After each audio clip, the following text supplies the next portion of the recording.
solution for desire. Ha? Sa exam, hindi ka na bigyan stress pag nakusulat mo mali. Ha? That is C. Yung tilitan nila. Okay, number 3. Rangas. Mga patlo, last week, mag-lupis para pagka-exam. Ha? Ano? Number 3? Duty? Letter D? Yan ba? Ethology. C. When you say about ontology, duty. Remember that ontology, duty. Okay, number 4.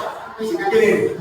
Ako. This view is using illegal means to avoiding like paying taxes that is hiding on this Misrepresenting. misrepresenting income. Ano? Income tax. Kaya no, Ha? tax evasion. Ano ka gani? Avoid.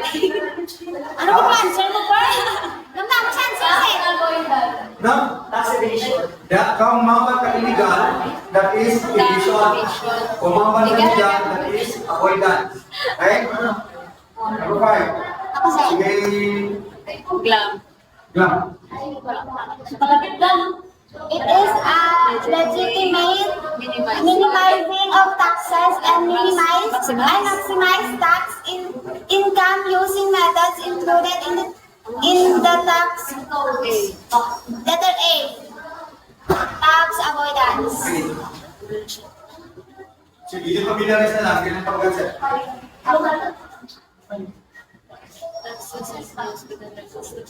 Ikaw naman, paano na lang sila? Ganit. Basta na ako sunod sir. Gonzales. Yes, wait, test. Ikaw naman, delibo na ako. Sige, go ahead. Taxes are imposed by the administrative branch of the state means the Congress has Ano lang? Taxes are imposed by legislative body.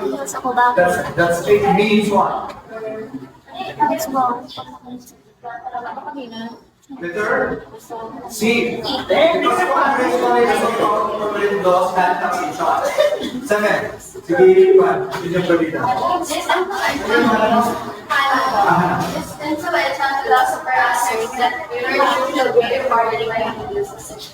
Letter 8. Siguro ako yun. Channel ito. Radio notes. 8. Ano tawag yun? Hindi na.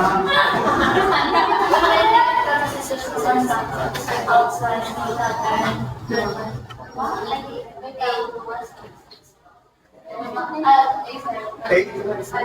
Ano pangalan ka? Ano ba tayo? 10. Orgas. Lagi dito na dali orgas.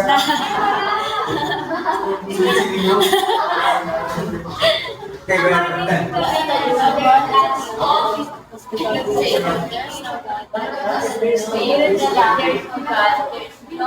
Ano pa katumigaw?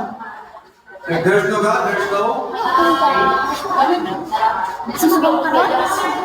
Ako ka Ha?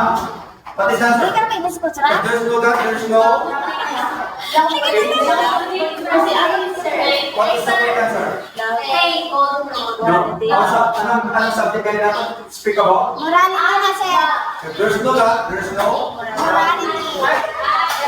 11. Ako sir. Sige, ikaw. Ikaw, sir, tapos sa tagamo na mata mo. The link between religion and morality is best illustrated by May. Ha? What? The link between religion and morality is what? Golden rule. Golden rule. Sir,